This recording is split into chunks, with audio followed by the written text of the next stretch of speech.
Cinema നടൻ മോഹൻലാലിന്റെ magic വിസ്മയത്തോടെയാണ് പരിപാടികൾക്ക് തുടക്കമായത്. മുഖ്യമന്ത്രി ഉമ്മൻചാണ്ടിയും മന്ത്രിമാരും പ്രതിപക്ഷ നേതാവ് വി എസ് അച്യുതാനന്ദനും സാംസ്കാരിക രാഷ്ട്രീയ നേതാക്കളും ഒന്നിച്ചു ചേർന്നാണ് ഉദ്ഘാടനം നിർവഹിച്ചത്. ചടങ്ങുകളിൽ നിന്നൊക്കെ വേറിട്ട് വന്നിട്ടില്ല.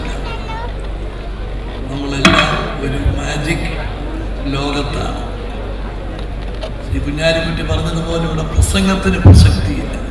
തെരുവ് ജാലവിദ്യക്കാരെ സഹായിക്കുകയാണ് മാജിക് പ്ലാനറ്റിലൂടെ ലക്ഷ്യമിടുന്നതെന്ന് പദ്ധതിയുടെ എക്സിക്യൂട്ടീവ് ഡയറക്ടർ ഗോപിനാഥ് മുതുകാട് പറഞ്ഞു. മുതുകാടിനൊപ്പം ചേരാനായതിൽ സന്തോഷമുണ്ടെന്ന് നടൻ മോഹൻലാലും